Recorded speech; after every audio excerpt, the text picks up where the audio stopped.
कहानी की शुरुआत में ही हम कहानी के मेन कैरेक्टर एसन को देखते हैं। वो पेरिस के लूवर म्यूजियम में अस्थायी तौर पर क्लीनर की नौकरी करता है। दिन में जब सारे लोग घूम फिर कर चले जाते हैं, तब रात में वो म्यूजियम साफ करने आता है। इस वजह से उसे म्यूजियम में रखी कीमती एंटीक चीजों को बहुत करीब से देखने का मौका मिलता है। बाकी दिनों की तरह आज भी म्यूजियम साफ करते वक्त उसकी नजर एक मोतियों से जड़े नेकलेस पर टिक जाती है। तभी पास से एक सहकर्मी कहता है, ये रानी का नेकलेस है, अगले हफ्ते इसे नीलामी में रखा जाएगा। उस नेकलेस की कीमत इतनी ज्यादा होती है कि वो लोग 1000 साल की सैलरी देकर भी उसे खरीद नहीं सके। खैर, समय कम होने की वजह से एसन वापस अपने काम में लग जाता है। अगले दिन वो अपनी पत्नी क्लेयर से मिलता है और बेटे के भरण पोषण के लिए कुछ पैसे देता है। दरअसल किसी वजह से एसन और उसकी पत्नी अलग रहते हैं। एसन क्लेयर से कहता है कि वो अपने बेटे से मिलना चाहता है। तब क्लेयर बताती है कि वो शनिवार को रात 8 बजे बेटे से मिल सकता है। बेटे से मिलने की इजाजत मिलने पर एसन काफी खुश हो जाता है। इसके बाद वो एक फ्लैट में विंसेंट नाम के आदमी से मिलने जाता है। एसन ने उससे कुछ पैसे उधार लिए थे, लेकिन समय पर वापस न कर पाने की वजह से जैसे ही विंसेंट उसे देखता है, वो एसन को मारना शुरू कर देता है। वो एसन को बिल्डिंग से नीचे फेंक देने की भी धमकी देता है। तभी एसन उसे एक प्रपोजल देता है और कहता है कि उसके पास एक ऐसा आइडिया है जिससे वो लोग करोड़ों रुपए कमा सकते हैं। ये सुनकर विंसेंट और उसके लोग थोड़ा नरम पड़ जाते हैं। फिर एसन उन्हें बताता है कि जिस म्यूजियम में वो काम करता है, वहाँ रानी मारिया का एक बेहद कीमती नेकलेस रखा हुआ है, जिसे अगले शुक्रवार नीलामी में रखा जाएगा। लेकिन वो लोग उस नेकलेस को नीलामी से पहले ही चुरा लेंगे। एसन उन्हें प्रैक्टिकली समझाता है कि पूरे म्यूजियम में सीसीटीवी कैमरे लगे हुए हैं, लेकिन क्लीनिंग स्टाफ के लॉकर रूम में कोई कैमरा नहीं है। म्यूजियम में उनके आने जाने का रास्ता भी अलग होता है। इसके अलावा जो ऊंचे पद के लोग होते हैं, वो एसन जैसे क्लीनर्स पर ज्यादा ध्यान नहीं देते। इसी वजह से एसन विंसेंट, केविन और रूडी को क्लीनर बनाकर म्यूजियम के अंदर एंट्री दिलवाएगा। प्लान के मुताबिक विंसेंट और केविन सबसे पहले गार्ड्स को मारकर उनका भेस बदल लेंगे, जबकि रूडी अंदर जाकर कंट्रोल रूम के सारे कैमरे बंद कर देगा। जैसे ही कंट्रोल रूम के कैमरे बंद होंगे, पुलिस के पास अलर्ट चला जाएगा और पुलिस 7 मिनट के अंदर वहां पहुंच जाएगी। इसलिए उन्हें भी इन 7 मिनटों के अंदर ही अपना काम पूरा करके भागना होगा। इसी वजह से बाहर एक गाड़ी भी तैयार रखी जाएगी ताकि वो लोग आसानी से फरार हो सकें।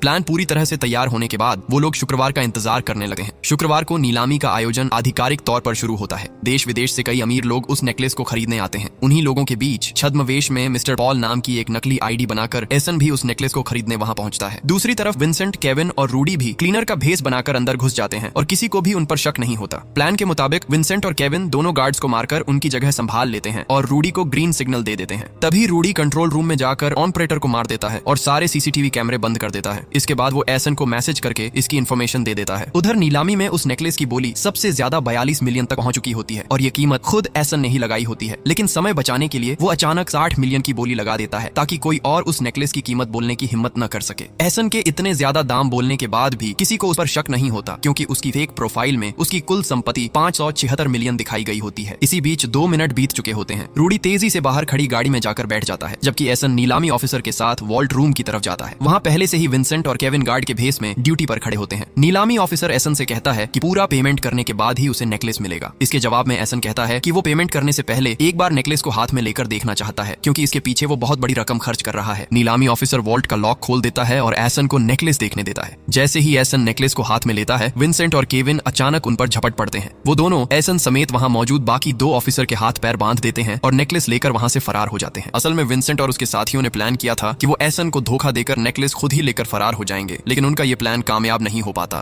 तेजी से गाड़ी चलाते वक्त उनका एक्सीडेंट हो जाता है और आखिरकार वो पकड़े जाते हैं। पुलिस नेकलेस भी बरामद कर लेती है। इधर पुलिस की डिटेक्टिव ब्रांच का कैप्टन म्यूजियम पहुंचकर एसन से पूछताछ करता है, क्योंकि एसन की कंपनी का नाम उसने पहले कभी नहीं सुना होता है, जिससे उसे थोड़ा शक होता है। लेकिन म्यूजियम की अथॉरिटी एसन का साथ देते हुए कहती है कि उसने तो नेकलेस को प्रोटेक्ट करने की कोशिश की थी। इसी बीच कैप्टन के पास कॉल आता है कि अपराधी पकड़े जा चुके हैं और नेकलेस भी रिकवर हो चुका है। इसके बाद कैप्टन नेकलेस को लैब में भेजने का आदेश देता है ताकि ये कंफर्म किया जा सके कि वो असली है या नहीं। एसन पर शक करने का कोई ठोस कारण न मिलने की वजह से कैप्टन उसे सिर्फ रूटीन चेकिंग के बाद छोड़ देता है। इसके बाद एसन वहां से निकल जाता है और रात में दोबारा क्लीनर बनकर म्यूजियम लौट आता है। क्लीनिंग खत्म करने के बाद वो डस्टबिन का कचरा इकट्ठा करके बाहर आता है और उसी कचरे के बीच से असली नेकलेस निकाल लेता है। फिर वो नेकलेस को लेकर हंसता हुआ वहां से चला जाता है। दरअसल पिछली रात जब विंसेंट और केविन उस पर झपट पड़े थे, उसी वक्त एसन ने अपनी जेब में रखे नकली नेकलेस से असली नेकलेस को चुपचाप बदल लिया था। बाद में उसने असली नेकलेस को म्यूजियम के एक डस्टबिन में फेंक दिया था ताकि अगली रात क्लीनिंग के दौरान वो आसानी से उसे वापस हासिल कर सके। एकदम परफेक्ट प्लान है ना? लेकिन ये प्लान एसन ने एक ही दिन में नहीं बनाया था, बल्कि वो पिछले 25 सालों से इस नेकलेस को पाने की प्लानिंग कर रहा था। मगर ऐसा क्यों? ये जानने के लिए हमें 25 साल पीछे जाना होगा। उस वक्त एसन के पिता बाबा कार पेलेग्रिनी फैमिली में ड्राइवर की नौकरी किया करते थे और रानी का ये नेकलेस दरअसल पेलेग्रिनी फैमिली की ही संपत्ति था। एसन के पिता बेहद ईमानदार इंसान थे और पूरी श्रद्धा और ईमानदारी से अपनी जिम्मेदारी निभाते थे। एक दिन मिसेज पेलेग्रिनी एसन के पिता से कहती हैं कि उनके होम लाइब्रेरी में बहुत सारी किताबें हैं, वो चाहें तो पढ़ने के लिए किताबें ले जा सकते हैं। इसी वजह से एसन के पिता पिता एसन के लिए आर्सन लुपिन नाम की एक किताब ले आते हैं। कुछ दिनों बाद ही मिस्टर पेलेग्रिनी एसन के पिता पर नेकलेस चोरी का इल्जाम लगा देते हैं। इस झूठे आरोप की वजह से एसन के पिता को जेल जाना पड़ता है। इसके बाद एक दिन छोटा सा एसन जेल में अपने पिता से मिलने जाता है। वहाँ वो देखता है कि अपमान सहन न कर पाने की वजह से उसके पिता ने फांसी लगाकर सुसाइड कर लिया होता है। यहीं से एसन के अंदर उस नेकलेस को हासिल करने की एक अजीब और जिद्दी आग जल उठती है। 25 साल इंतजार करने के बाद करीब एक हफ्ते पहले ही एसन को न्यूज से पता चलता है कि वो नेकलेस बरामद कर लिया गया है और अब उसे लूवर म्यूजियम में रखा गया है। साथ ही ये भी खबर होती है कि एक हफ्ते बाद उस नेकलेस की नीलामी होने वाली है। यही वजह थी कि एसन ने प्लान बनाकर म्यूजियम में क्लीनर की नौकरी ली और साथ ही अपने लिए एक फर्जी बिजनेस प्रोफाइल भी तैयार कर ली। यहाँ तक कि विंसेंट से पैसे लेना भी एसन के प्लान का ही हिस्सा था। दरअसल वो सिर्फ उनकी मदद पाने के लिए ही पैसे उधार लेने का बहाना बनाता है। और सबसे आखिर में नीलामी से पहले एसन अपने दोस्त बेंजामिन से बिल्कुल वैसा ही दिखने वाला एक नकली नेकलेस बनवा लेता है। इसी तरह एक परफेक्ट प्लानिंग के जरिए आखिरकार असली नेकलेस एसन के हाथ लग जाता है। उधर इस केस के एक और इंचार्ज इंस्पेक्टर यूसुफ को लैब से कॉल आता है कि जो नेकलेस उन्होंने बरामद किया था वो नकली है। ये सुनते ही वो परेशान हो जाता है। तभी उसकी नजर डेस्क पर रखी आर्सन लुपिन की एक किताब पर पड़ती है, क्योंकि ठीक उसी किताब की कहानी की तरह ही पिछली रात चोरी हुई थी। यूसुफ समझ जाता है कि चोर जरूर आर्सन लुपिन से ही प्रेरित है। इधर सीन शिफ्ट होता है और अगले दिन एसन को दिखाया जाता है, क्योंकि वो दिन शनिवार होता है और आज उसे अपने बेटे से मिलने जाना होता है। एसन अपने बेटे से मिलता है और उसे घुमाने बाहर ले जाता है। वो अपने बेटे को वही आर्सन लुपिन वाली किताब देता है जो उसके पिता ने 25 साल पहले उसे दी थी। दरअसल यही किताब एसन की जिंदगी बदलने वाली साबित हुई थी। इसके बाद हम देखते हैं कि एसन अपने दोस्त बेंजामिन से नेकलेस के बारे में बात कर रहा होता है। बेंजामिन नेकलेस को टेस्ट करने के बाद बताता है कि पेलेग्रिनी फैमिली ने इसके बारे में झूठ बोला था। उनका कहना था कि 25 साल पहले चोरी के बाद इस नेकलेस के डायमंड 7 अलग अलग देशों में बेच दिए गए थे और बाद में उन देशों से डायमंड वापस लाकर दोबारा जोड़ दिए गए। लेकिन जब बेंजामिन नेकलेस को चेक करता है तो ऐसा कुछ भी नहीं मिलता। नेकलेस शुरू से बिल्कुल वैसा ही है, किसी भी डायमंड पर एक भी खरोंच तक नहीं है। ये सुनते ही एसन को पूरा यकीन हो जाता है कि ये नेकलेस कभी चोरी हुआ ही नहीं था। इसका मतलब साफ था कि 25 साल पहले उसके पिता को झूठे केस में फंसाया गया था। तब एसन बेंजामिन से कहता है कि वो नेकलेस के सारे डायमंड निकाल दे।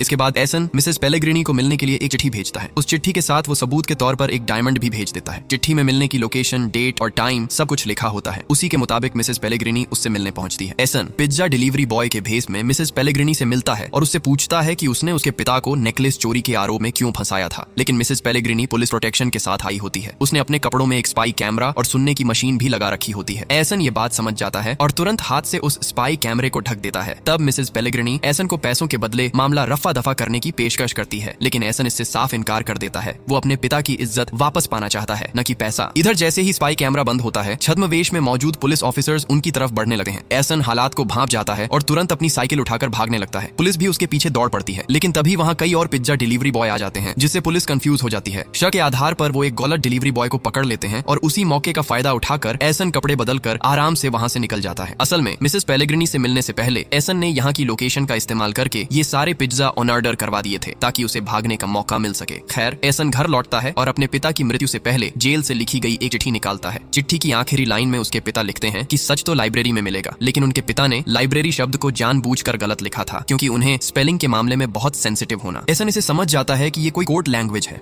वो पूरी रात विश्लेषण करता है और एक नाम निकालता है ETN कॉमेट। ये आदमी पहले किसी लाइब्रेरी में काम करता था और जेल में उसके पिता के पास बैठा था। अब भी वो आदमी जेल में है, शायद उसके पिता के बारे में कुछ जानता हो, इसलिए एसन उससे मिलना चाहता है। लेकिन आदमी बीमार होने की वजह से मिलने का मौका नहीं मिलता। फिर भी एसन पीछे नहीं हटता और खुद जेल में जाने का फैसला करता है। दरअसल हाल ही में एसन का ममातो भाई किसी केस में जेल गया था और वो देखने में बिल्कुल उसके जेम्स भाई जैसा था। एसन उसी का भेस बनाकर जेल के अंदर जाता है और उसके ममातो भाई की जगह वह बाहर निकलता है। जेल के अंदर पहुंचकर एसन कोमेट के सेल में जाता है, लेकिन वहां जाकर पता चलता है कि कोमेट वहां नहीं है, बल्कि उसे जेल के हॉस्पिटल में भर्ती कराया गया है। तब एसन चालाकी से जेल के 2 कैदियों के बीच झगड़ा करवा देता है। वो कैदी एसन के पेट में ब्रश घुसा देते हैं, जिसकी वजह से एसन को भी तुरंत हॉस्पिटल में भर्ती कर लिया जाता है। यही मौका देकर एसन कोमेट से मिलता है और उसे अपनी पहचान बताता है। कोमेट उसे बताता है कि एसन के पिता ने उसके पास एक किताब रखी थी और कहा था कि अगर कोई आदमी उसकी तलाश में यहाँ आए तो उसे वो किताब दे देना और कहना कि सारे जवाब इसी किताब के अंदर हैं। उसी रात एसन गार्ड्स को रिश्वत देकर दोबारा कोमेट के सेल में जाता है और वहाँ आर्सन लुपिन सीरीज की एक और किताब ढूंढ निकालता है। अपने सेल में लौटकर जब एसन किताब खोलता है तो देखता है कि उसके पिता ने चाय से किताब के कुछ शब्दों को मार कर रखा था। एसन उन शब्दों को जोड़ता है और तब उसे असली मैसेज समझ में आता है। उसके पिता कहना कहना चाहते थे, मैं निर्दोष हूँ, एनी पेलेग्रिनी ने मुझे फंसाया है। ये सच्चाई जानने के बाद एसन के दिल में एनी पेलेग्रिनी के लिए गुस्सा और नफरत भर जाती है, लेकिन बदला लेने के लिए सबसे पहले उसे जेल से बाहर निकलना जरूरी होता है।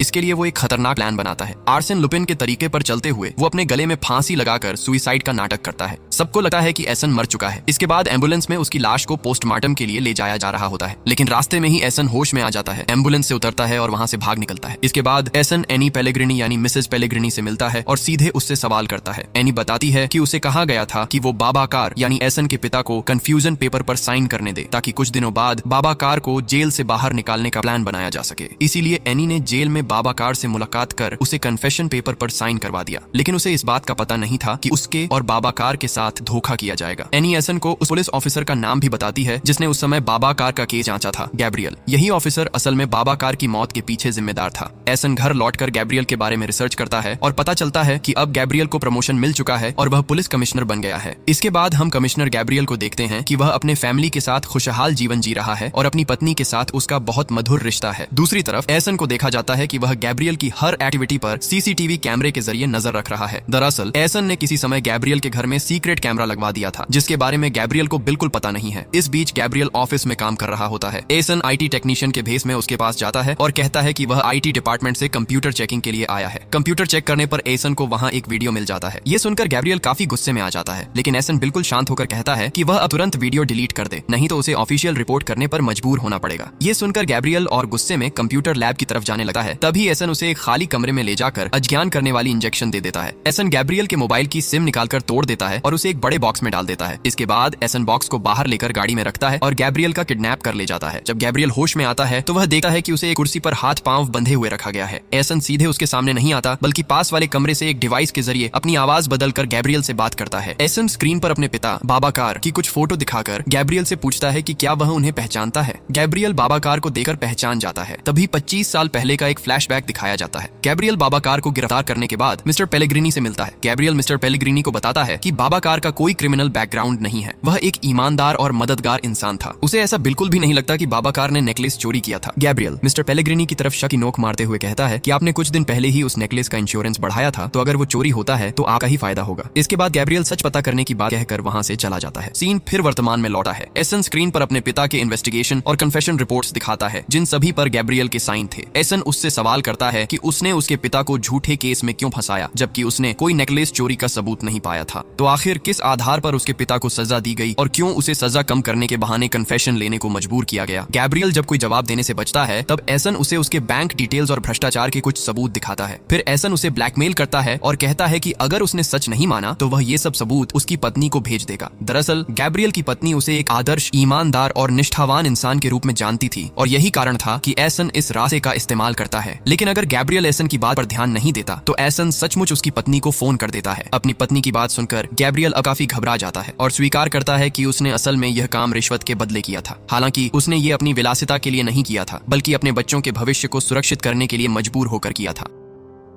दूसरी तरफ डिटेक्टिव ब्रांच का वही कैप्टन बाबा कार के उस केस फाइल के साथ बैठा होता है। फाइल में कमिश्नर गैब्रियल का नाम भी लिखा होता है। तभी एक सहकर्मी आता है और बताता है कि कमिश्नर का किडनैप हो गया है। कमिश्नर के किडनैप होने की खबर सुनते ही थाना में हड़कंप मच जाता है। वे सीसीटीवी फुटेज चेक करते हैं और एसन को वहां देखते हैं, लेकिन वीडियो क्लियर न होने के कारण उसे पहचान नहीं पाते। कमिश्नर का मोबाइल भी बंद मिलता है, लेकिन इंस्पेक्टर यूसुफ बताता है कि कमिश्नर के मोबाइल में सिम के अलावा एक अलग चिप लगी है। इसके बाद वे तेजी से उस चिप को ट्रैक करते हैं और गैब्रियल के मोबाइल का लोकेशन पता कर लेते हैं। तुरंत ही सब लोग उसे बचाने के लिए निकल पड़ते हैं। दूसरी तरफ एसन एआई की मदद से गैब्रियल का डीप फेस बनाकर उसे ब्लैकमेल करता है और पूरी सच्चाई बताने के लिए धमकी देता है। एसन उसे चेतावनी देता है कि अगर उसने असली सच नहीं माना तो यह सच सभी के सामने खुल जाएगा। ये सुनकर गैब्रियल घबरा जाता है और कहता है कि बाबा कार के केस के बारे में उसे बस इतना ही पता था। वह एसन से रिक्वेस्ट करता है कि उसे छोड़ दिया जाए और इसके साथ ही वादा भी करता है कि एसन के बारे में वह किसी को कुछ नहीं बताएगा। एसन कहता है कि भले ही पुलिस पर पूरा भरोसा करना ठीक नहीं है, लेकिन फिर भी वह गैब्रियल पर भरोसा करके उसे छोड़ देता है। दूसरी तरफ पुलिस ऑफिसर्स उस ट्रैक की हुई लोकेशन पर पहुंचते हैं और उस बॉक्स को खोजते हैं। बॉक्स खोलने पर उन्हें वहां सिर्फ कमिश्नर का मोबाइल मिलता है। जब वे गाड़ी के ड्राइवर से पूछताछ करते हैं तो ड्राइवर बताता है कि उसे उबर से बुलाया गया था और उसे किडनैप के बारे में कुछ भी पता नहीं था। उसे सिर्फ इतना कहा गया था कि सिटी हॉल से कुछ चीजें लानी है। ये सुनकर इंस्पेक्टर यूसुफ कहता है कि कमिश्नर को किडनैप करके जरूर सिटी हॉल में रखा गया होगा, क्योंकि ये आर्सन लुपिन की तकनीक है सारे लोगों का ध्यान दूसरी तरफ हटाकर खुद बिल्कुल सबके नजदीक रहते हुए काम पूरा करना। यूसुफ फोर्स के साथ सिटी हॉल पहुंचता है, लेकिन उसके पहुंचने से कुछ सेकंड पहले ही एसन वहां से निकल चुका होता है। सिटी हॉल में प्रवेश करते ही पुलिस कमिश्नर गैब्रियल को सेफ और सही सलामत पाती है। अगले सीन में देखा जाता है कि कैप्टन ऑफिसर सोफिया से बात करते हुए बिल्डिंग में प्रवेश कर रहे हैं। उन्हें समझ नहीं आता कि कमिश्नर को 4 घंटे तक किडनैप किए जाने के बाद भी वह किडनैप के बारे में कोई इन्फॉर्मेशन क्यों नहीं दे रहा और साथ ही किडनैपर ने उससे कुछ भी मांग क्यों नहीं की। यही चीज उनके लिए अजीब लग रही थी। इस दौरान इंस्पेक्टर यूसुफ कैप्टन को बुलाता है और कहता है कि उसे एक क्लू मिला है। वह बताता है कि नीलामी के दिन मिस्टर पॉल के नाम से जो व्यक्ति चोरी कर रहा था और कमिश्नर को किडनैप करने वाला था, असल में वही एक ही व्यक्ति था। इसके अलावा वह ये भी बताता है कि 25 साल पहले जब नेकलेस पहली बार गायब हुआ था, उस केस के इंचार्ज भी गैब्रियल ही थे। इसलिए उस घटना और हाल के कुछ दिनों में हुई घटनाओं का पूरा कनेक्शन साफ हो जाता है। दूसरी तरफ कमिश्नर गैब्रियल घर लौटकर सभी स्पाई कैमरों को ढूंढकर नष्ट कर देता है। फिर वह नहाने के लिए बाथरूम में जाता है। इस दौरान 25 साल पहले का एक फ्लैशबैक दिखाया जाता है। उस फ्लैशबैक में मिस्टर पेलेग्रिनी गैब्रियल को धमकी देते हुए बाबा कार को फंसाने के लिए मजबूर कर रहे थे। गैब्रियल को यह नहीं पता था कि इस वजह से बाबा कार सुसाइड कर लेंगे। इतने सालों बाद भी गैब्रियल इस घटना को लेकर बहुत दुखी और पछताया हुआ महसूस कर रहा था। स्नान के बाद जब वह बाहर आता है तो मिस्टर पेलेग्रिनी को फोन करता है और कहता है, बाबा कार के बारे में आपसे एक जरूरी बात करनी है। मैदान में एक नया खिलाड़ी आ गया है। और फिर वह फोन काट देता है। इसी समय गैब्रियल की पत्नी घर लौटी है और उसे सही सलामत देख खुशी से गले लगा लेती है। तभी अचानक टेबल पर रखा स्पीकर बज उठता है। स्पीकर में वही बातचीत सुनाई देती है जो अभी अभी गैब्रियल और मिस्टर पेलेग्रिनी के बीच हुई थी। गैब्रियल अपनी पत्नी से ये बात छुपाने के लिए जल्दी से स्पीकर को फर्श पर गिरा देता है और तोड़ देता है। सीन फिर शिफ्ट होकर एसन को दिखाता है। असल में यह स्पीकर एसन ने यहाँ पहले ही रखा था और इसके माध्यम से वह गैब्रियल और मिस्टर पेलेग्रिनी की फोन वार्ता सुनकर रिकॉर्ड कर चुका था। इसके बाद दिखाया जाता है कि एसन एक remote control drone mister Pellegrini के घर में भेजता है ताकि वह अंदर क्या हो रहा है यह पता कर सके। कुछ समय बाद ड्रोन मिस्टर पेलेग्रिनी के होम ऑफिस रूम में प्रवेश करता है। पूरा ऑफिस लेजर लाइट के जरिए सिक्योर किया गया था, इसलिए एसन बहुत सावधानी से ड्रोन को अंदर भेजता है। ड्रोन की फुटेज में कई डॉक्यूमेंट्स की फोटो ली जाती है, लेकिन ड्रोन वापस लाते समय वह किसी लेजर लाइट से टच कर जाता है जिससे अलार्म बज उठता है। मिस्टर पेलेग्रिनी और सभी गार्ड्स अलर्ट हो जाते हैं। गार्ड्स ड्रोन को पकड़ने के लिए दौड़ पड़ते हैं और एक समय पर ड्रोन दीवार से टकराकर गिर जाता है। ड्रोन के अंदर मिस्टर पेलेग्रिनी एक चिट्ठी पाता है जिस पर लिखा होता है, मैं तुम्हें छोड़ूंगा नहीं। अगले दिन सुबह कमिश्नर गैब्रियल नाश्ता कर रहे होते हैं। उसी समय एसन उनके सामने बैठ जाता है। गैब्रियल उसे देखकर परेशान और गुस्से में हो जाता है। एसन फिर उसे ब्लैकमेल करता है। गैब्रियल गुस्से में कहता है कि वह एसन की मदद करेगा, लेकिन शर्त एक है, एसन उसे परेशान करना बंद करे। एसन उसकी बात मान लेता है। इसके बाद गैब्रियल बताता है कि फैबियन नाम का एक रिपोर्टर था जिसने मिस्टर पेलेग्रिनी पर इन्वेस्टिगेशन किया था और उसके गलत काम लगभग उजागर कर दिए थे, लेकिन आखिरी मौके पर मिस्टर पेलेग्रिनी ने उसे चारों तरफ से दबाव देकर रोक दिया और उसके रिपोर्टर करियर को भी खत्म कर दिया। गैब्रियल कहता है कि अब एसन को फैबियन से मिलना चाहिए क्योंकि वही अकेला इंसान है जो एसन की मदद कर सकता है। इसीलिए एसन घर लौटकर ऑनलाइन उस रिपोर्टर के बारे में गहराई से रिसर्च करता है। कुछ देर बाद वह खुद फैबियन से मिलने जाता है और मिस्टर पेलेग्रिनी को तबाह करने में उसकी मदद मांगता है, लेकिन फैबियन मना कर देता है। वह कहता है कि मिस्टर पेलेग्रिनी ने उसे इस कदर फंसा दिया है कि अब उसके लिए बाहर लोगों का सामना करना भी मुश्किल हो गया है। उसकी पूरी जिंदगी कोर्ट कचहरी और वकीलों के चक्कर में ही खत्म हो चुकी है। एसन उसे समझाने की कोशिश करता है और कहता है कि इस मामले में उसका और फैबियन का दुश्मन एक ही इंसान है। वह अपने पिता के साथ हुई पूरी घटना भी फैबियन को बता देता है। फिर भी फैबियन एसन को खाली हाथ वापस भेज देता है।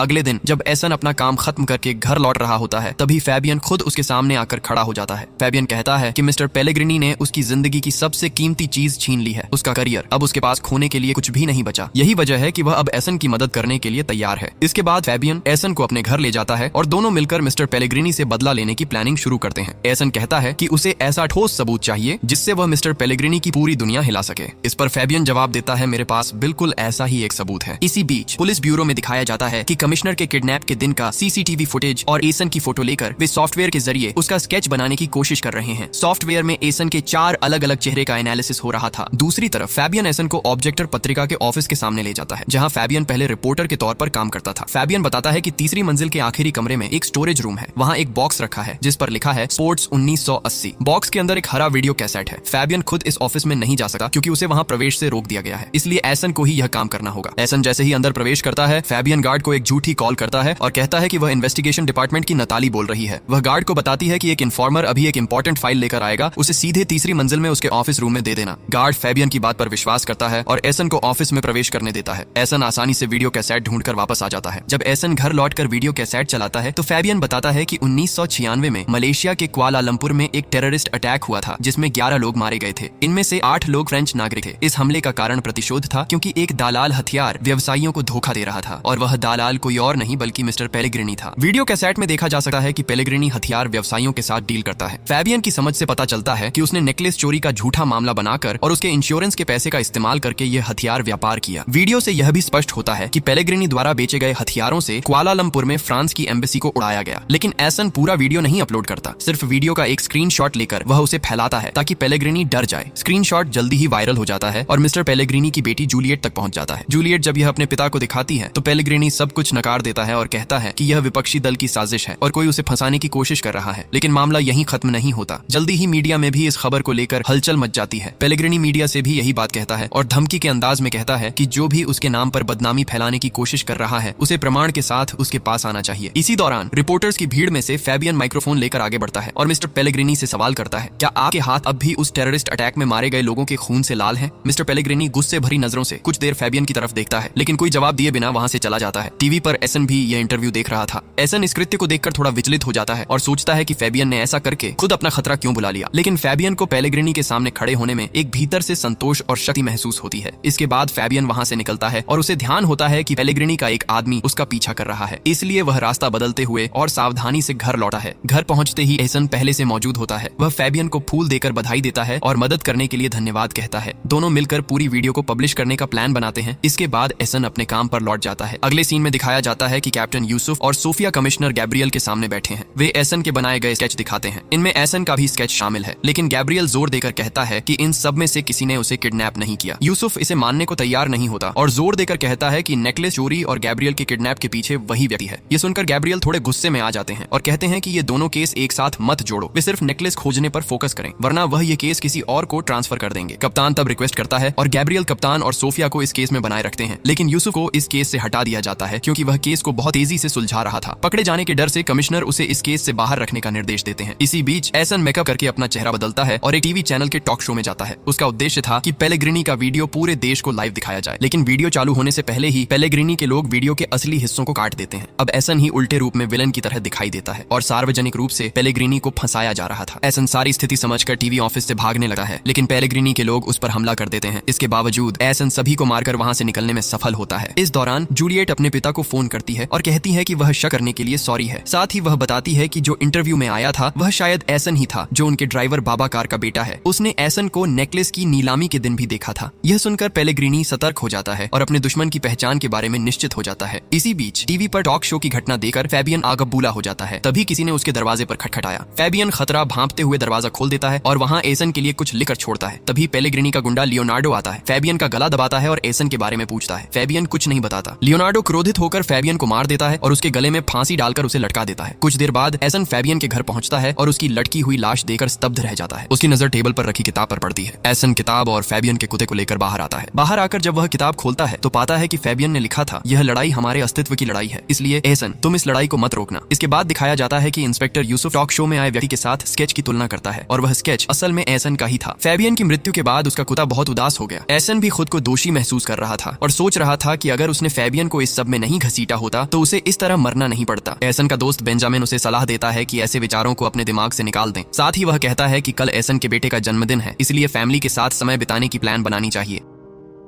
अगले दिन सुबह जब एसन अपने बेटे से मिलने जा रहा था तो वह महसूस करता है कि कोई उसका पीछा कर रहा है। यह वही व्यक्ति था जिसने फैबियन को मारा था। एसन उसके हाथ से बचने के लिए भागता है और अंततः अपनी पत्नी के घर पहुंच जाता है। एसन अपने बेटे को एक गिफ्ट बॉक्स देता है जिसमें आर्सेन लुपिन जैसी ड्रेस, टोपी आदि थे। उसके पिता की तरह बेटा भी आर्सेन लुपिन का फैन था, इसलिए यह गिफ्ट उसे बहुत पसंद आता है। एसन सभी से जल्दी तैयार होने के लिए कहता है और फिर फैमिली के साथ बाहर घूमने निकलता है। वे ट्रेन से इटरेटे जा रहे थे जो आर्सेन लुपिन की यादों से जुड़ा हुआ स्थान था। ट्रेन में फैमिली के साथ एसन का समय बहुत अच्छा गुजर रहा था। इस दौरान उसकी पत्नी क्लेयर उनके तीनों की एक सेल्फी लेती है। एसन जब सेल्फी देखता है तो झूम करके ध्यान देता है और पाता है कि उनकी पिछली सीट पर लियोनार्डो बैठा है। एसन नहीं चाहता था कि उसका फैमिली परेशानी में पड़े, इसीलिए वह लियोनार्डो का ध्यान भटकाने की कोशिश करता है। एसन पहले ट्रेन में सबके सामने अपने बेटे का जन्मदिन सेलिब्रेट करता है, फिर क्लेयर से कहता है कि वह देखे कि उसे कोई ड्रिंक चाहिए या नहीं और ट्रेन के पीछे की तरफ चला जाता है। लियोनार्डो उसके पीछे जाने लगा है। एसन ट्रेन की टिटिकरी को पार करते हुए उसकी चाबी चोरी कर लेता है। इसके बाद वह स्टोरेज केबिन की तरफ जाता है और लियोनार्डो को भी वहां जाने के लिए मजबूर करता है। स्टोरेज केबिन में दोनों के बीच हाथापाई शुरू हो जाती है। अंततः एसन लियोनार्डो को स्टोरेज में अटकाकर बाहर से ताला लगा देता है और अपने फैमिली के पास लौटता है। लेकिन थोड़ी ही देर बाद लियोनार्डो वापस आता है और फैमिली के बीच ही बैठ जाता है। यहाँ वह एसन के बेटे के साथ बातें शुरू कर देता है। इस स्थिति में लियोनार्डो से बचने के लिए एसन कप्तान को एक मैसेज भेजता है, मैं मिस्टर पॉल बोल रहा हूँ, मैं 2 मिनट में ले हरवे स्टेशन पहुंचूंगा। आपको 10 टाके की चाय, सिंगारा और समोसा खाने की दावत दी जाती है, ठीक है? याद दिला दूं, इस पॉल पहचान से ही मैंने नीलामी के दिन नेकलेस चोरी किया था। खैर, मैसेज देखकर कैप्टन तुरंत लोकल थाने को इन्फॉर्मेशन दे देता है। जब ट्रेन स्टेशन पर रुकती है, एसन अपनी पत्नी और बच्चे से कहता है कि वे पहले उतर जाएं और वह थोड़ी देर बाद आएगा। सभी उतर जाने के बाद लियोनार्डो एसन से कहता है कि वह चुपचाप उसके निर्देशों का पालन करे और उसके साथ जाए। एसन बिना किसी झमेला के लियोनार्डो के साथ ट्रेन से उतर आता है। ठीक उसी समय लोकल थाने की पुलिस उन्हें घेरे में ले लेती है, लेकिन ये पुलिस नहीं जानती थी कि पॉल वास्तव में कौन है, इसलिए वे संदेह के आधार पर लियोनार्डो को ही गिरफ्तार कर लेते हैं। लियोनार्डो की जेब में एक पिस्तौल और नेकलेस का एक डायमंड भी पाया जाता है। इससे साबित होता है कि पॉल असल में था। दरअसल ट्रेन से उतरने से पहले एसन ने चालाकी से लियोनार्डो की जेब में डायमंड डाल दिया था। खैर, एसन अब आराम से अपनी पत्नी और बेटे के साथ बीच किनारे घूम रहा था। उसके बेटे को थोड़ी स्पेस देकर वह साइड में घूम रहा था। इस बीच कैप्टन और सोफिया एट्रेटे जाने की तैयारी कर रहे थे। उन्होंने कमिश्नर गाब्रियल से रिक्वेस्ट मांगी। गाब्रियल हंसकर कहता है, वहाँ क्या देखोगे, लेबू का फलन? वही पॉल जिसे गिरफ्तार किया गया असल में कोई और है। उसके पास जो पिस्तौल मिली उसकी लाइसेंस वैध है और उसके जेब में डायमंड कैसे आया ये वह खुद भी नहीं जानता। कहते सुनकर कैप्टन फिर से हताश हो जाता है और सोचता है वो पॉल हरामी ने मुझे फिर से बेवकूफ बना दिया। इसी बीच एसन और क्लेयर आराम से घूमते हुए थे कि अचानक उन्हें याद आता है कि उन्होंने काफी समय से अपने बेटे को कहीं नहीं देखा। वे घबरा जाते हैं और बेटे को ढूंढने लगते हैं, लेकिन कहीं भी उसे नहीं मिलता। और कैसे मिलेगा, क्योंकि तब तक लियोनार्डो ने बच्चे को किडनैप कर लिया था। बेटे को न पाकर जब एसन निराश होकर खड़ा होता है, तभी पीछे से इंस्पेक्टर यूसुफ उसे लूपिन कहते हुए बुलाता है और इसी पल के साथ लूपिन का पहला सीजन यहीं खत्म होता है।